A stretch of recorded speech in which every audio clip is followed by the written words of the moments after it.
Gold, trusted gold buyers. మీరు తాకట్టు పెట్టిన బంగారాన్ని విడిపించి ఈ రోజు ఉన్న మార్కెట్ ధరకు కొనబడను.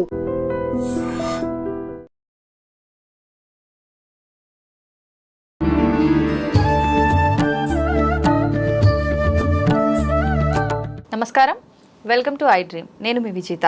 ప్రస్తుతం మనతో పాటు ఉన్నారు ప్రముఖ జ్యోతిష్యులు బ్రహ్మశ్రీ నందిబట్ల శ్రీహరి శర్మ గురువు గారు. ఇప్పుడు గురుగారితో మాట్లాడి అసలు వారాహి అమ్మవారి పూజా విధానం ఏ విధంగా చేయాలి, నిజంగా అమ్మవారికి ప్రీతికరమైన నైవేద్యం ఏంటి, అమ్మవారికి ధూపం ఏ రకంగా వేయాలి, ఇలాంటి విషయాలన్నీ మనం తెలుసుకున్నాము, విన్నాము. మనకు తెలియని మరిన్ని విషయాలు ఇప్పుడు గురుగారితో మాట్లాడి తెలుసుకోబోతున్నాం. నమస్కారం గురుగారు.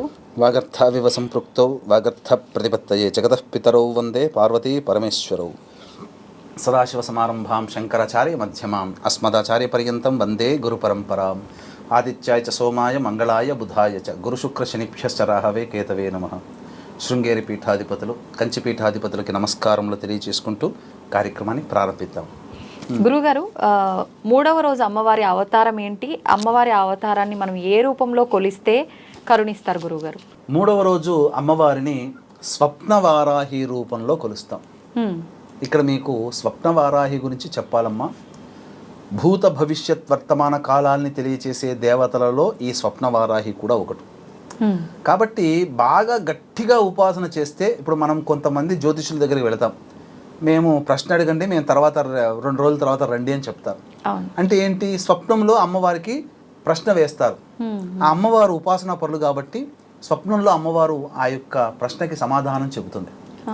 అంటే భూత భవిష్యత్ వర్తమాన కాలంగా ఈ అమ్మవారిని, ఈ వారాహి అమ్మవారిని 3వ రోజున ఈ స్వప్న వారాహి రూపంలో ఎవరైతే కొలుస్తారో జరగబోయే సంఘటనలన్నీ కూడా చూచాయిగా తెలుస్తాయి, కనిపించవు, తెలుస్తాయి. 6th సెన్స్ అంటారు కదా, అది ఉపయోగపడుతుంది ఇక్కడ. ఈ అమ్మవారిని రాత్రి దేవత అని అంటారు. ఈ అమ్మవారు లక్ష్మీ అమ్మవారి యొక్క అవతారం. వారాహం అవతారం అంటేనే లక్ష్మీ అమ్మవారు. కాబట్టి ఈ లక్ష్మీ అవతారమైనటువంటి వరాహ దేవత యొక్క రూపాలలో ఈ స్వప్న వారాహి అత్యంత విశేషమైనటువంటి ప్రసిద్ధమైనటువంటి అవతారంగా చెప్పబడి ఉంది. ఇక ఈ అమ్మవారు ఎలా ఉంటుందంటే, చీకటిలో మేఘాలతో కప్పబడి ఉండి 3 కళ్ళతో ఉంటుందట. త్రినయని అట అమ్మవారు. అలాగే మనకు ఈ అమ్మవారు గుర్రాన్ని వాహనంగా చేసుకుని ఉంటుందట. అయితే సాధారణంగా ఏ ఫోటో చూసినా అమ్మవారి కిరీటంలో నెలవంక ఉంటుంది కదమ్మా. కానీ వాస్తవానికి అసలు వరాహ రూపంలో ఉన్న ఏ అమ్మవారికి కిరీటం ఉండదు. ఒక్క స్వప్న వారాహి అమ్మవారికి మాత్రమే కిరీటములో నెలవంక ఉంటుంది. మిగతా అమ్మవార్లకి వరాహాలు కిరీటాలు ఉంటాయి, కానీ ఈ స్వప్న వారాహికి మాత్రమే కిరీటంలో నెలవంక ఉంటుంది. ఏ ఫోటోలో నెలవంక ఉంటుందో అమ్మవారు స్వప్న వారాహి, మామూలు వారాహి కాదు. ఇక ఈ అమ్మవారు మనకు గమనించుకుంటే వరాహస్వామి యొక్క రూపాన్ని మనం చూస్తే, ఆ వరాహస్వామి యొక్క దంతముల మీద మన భూమండలం ఎలా అయితే ఉందో ఈ అమ్మవారి యొక్క దంతముల మీద కూడా భూమండలం ఉంటుందట. ఈ యొక్క స్వప్న వారాహి అమ్మవారి దంతముల మీద భూమండలం నిలుపుకొని ఉంటుందట ఈ అమ్మవారు. ఈ అమ్మవారు ఎలా ఉంటుందంటే, భారీ ఆభరణాలు కలిగి ఉంటుందట ఈ అమ్మవారు. అంటే పెద్ద పెద్ద ఆభరణాలు ధరిస్తారు చూడండి, అలాంటి అమ్మవారు. మళ్ళీ ఎలాంటి వస్త్రాలు ధరిస్తుందట? మెరుపులతో ఉన్నటువంటి మెరిసే వస్త్రాలని ధరిస్తుందట ఈ అమ్మవారు.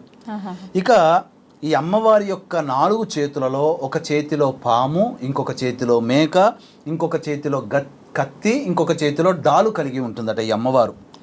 కాబట్టి ఈ స్వప్నవారాహి అమ్మవారిని పూజించడం ద్వారా ముందు భవిష్యత్తులో మనకు జరిగే మంచి చెడులని ఈ అమ్మవారు మనకు తెలియజేస్తుంది.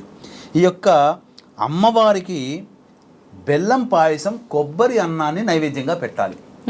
ఈ నైవేద్యాలతో పాటుగా విశేషంగా పనసపండు, దానిమ్మ గింజలు, బెల్లం పానకం, ఇలాచీ పొడి, ఆవు నేతితో చేసిన నువ్వుల లడ్డూలు, చిలకడ దుంప, అలాగే విప్పపూలు, కందగడ్డ, పనసపండు కూడా, ఇవన్నీ అమ్మవారికి నైవేద్యంగా పెట్టాలి. ఇక ఈ అమ్మవారి యొక్క పూజ చేయడం వల్ల ఏం జరుగుతుందనంటే, శత్రువులకి మన మీద ఉండే కోపం తగ్గిపోతుంది. కొట్టాలనుకుని వచ్చిన వాడు హాయ్ చెప్పి వెళ్ళిపోతాడు. అలా అన్నమాట. ఈ అమ్మవారికి, వారాహి అమ్మవారికి ధూపం అంటే చాలా ఇష్టం అని చెప్పుకున్నాం కదా. ఈ అమ్మవారికి ధూపంలో గుగ్గిలము, మైషాచి, యాలకుల పొడి, పసుపు పొడి, తెల్ల గురివింజల పొడి, అలాగే తెల్ల జిల్లేడు పువ్వుల పొడి, మరియు మిరియాల పొడి, మిరప పొడి, శొంఠి పొడి, ఈ 9 రకాల యొక్క పొడులతో బొగ్గు కుంపటి మీద ధూపం వేస్తే ఇంట్లో ఉన్నటువంటి ప్రయోగ బాధలు ఎవరైతే బాధపడుతున్నారో, నరదృష్టి నరఘోష ఉంటుందో, ఇక కొంతమందికి పిచ్చిగా ప్రవర్తిస్తుంటారు, అటువంటి వారికి 9 రోజుల పాటు ఈ యొక్క అమ్మవారి ధూపం వేస్తే చాలా మటుకు గత జన్మలో దయ్యం పట్టినటువంటి అంటారు కదా, ఇవన్నీ తొలగిపోతాయమ్మా. ఇక ఈ అమ్మవారికి తాంబూలం అంటే చాలా ప్రీతికరం కాబట్టి తాంబూలంలో జాజికాయ, జాపత్రి, ఇలాచి, లవంగాలు, పచ్చకర్పూరము, జువ్వాది ఇలా సుగంధ భరిమణలు కలిగినటువంటి తాంబూలాన్ని అమ్మవారికి నైవేద్యంగా పెట్టినటువంటి వస్తువులు నైవేద్యంగా కుటుంబ సభ్యులందరూ కూడా భుజించవచ్చు, తాంబూలం కూడా స్వీకరించవచ్చమ్మా. గురువుగారు, నవరాత్రులు అయిపోయిన తర్వాత 10వ రోజు చేయాల్సిన కార్యక్రమాలు ఏమైనా ఉంటాయా గురువుగారు? మళ్ళీ కొన్ని ఆచారాలు ఉంటాయమ్మా. మన యొక్క హిందూ సనాతన ధర్మంలో కౌళాచారము, వామాచారము, సమయాచారము, దక్షిణాచారములు ఉన్నాయి. ఒక్కొక్క ఆచారాన్ని అనుసరించి నవరాత్రులు చేసే విధానంలో 9 రోజులు కొన్ని చేయవచ్చు. 9వ రోజు ఉద్యాపన చెప్పవచ్చు. విశేషముగా కొంతమంది 9 రోజులు అమ్మవారి నవరాత్రి పూజా విధానాన్ని సంపూర్ణంగా గావించి 10వ రోజు పూర్ణావతారంగా 10వ రోజు కూడా అమ్మవారిని అర్చించి ఉద్యాపన చేస్తారు. ఈ 10వ రోజు ఆదివరాహి అని అంటారు. అమ్మవారిని ఆదివరాహి రూపంలో కొలవాలి. మీకు బాగా చెప్పాలి అని అంటే అరుణాచలేశ్వరునికి దగ్గరికి వెళితే తిరువన్నామలై అని అంటారు, టెంపుల్ ఉంటుంది. అలాగే ఆది తిరువన్నామలై టెంపుల్ కూడా ఉంటుంది. అంటే మొట్టమొదటిది అని అర్థం. అంటే మొట్టమొదటి అమ్మవారు ఉద్భవించినటువంటి స్వరూపాన్ని భావన చేసుకుంటూ 10వ రోజున కూడా ఉద్యాపన చేయవచ్చునమ్మ. అందులో ఏమాత్రము తప్పు లేదు. ఈ విధంగా 10వ రోజున అమ్మవారికి సంబంధించిన పూజా విధానంగా ఉద్వాసన చేసుకుంటే చాలా మంచిది. ఎవరి మతానుసారం, ఎవరి ఆచారానుసారం 9 రోజులైనా చేయవచ్చు, 10వ రోజు అయినా కానీ ఉద్యాపన చేయవచ్చు. వారాహి అమ్మవారి గురించి అనగానే అందరూ అంటే పూజ, నైవేద్యము ఇదొక్కటే గురుగారు. ప్రత్యేకించి ప్రతిరోజు నవరాత్రుల్లో 1 నుంచి 9 రోజులు అంటే 10వ రోజు ఉద్యాపన కూడా ఏ రకంగా చేయాలనే విషయాన్ని చాలా చక్కగా తెలియజేశారు గురుగారు. ధన్యవాదాలు. సర్వం శ్రీ ఉమామహేశ్వర పరబ్రహ్మార్పణమస్తు. తవ్వండి, తవ్వుతూనే శివలింగం. సరే, దాన్ని అట్లా కప్పేసేయండి, చూపించదండి. Krishna is there. మూర్తి పూజ కాదు, సాక్షాత్ బ్రజేంద్ర నందన భగవాన్ ఉన్నారు మూర్తిలో. ఏమీ ఆశించకుండా ఆరాధించే వాళ్ళు కూడా ఉన్నారా ప్రభుజీ? నిజమైన భక్తి అంటే మనకు తెలియదు కాబట్టి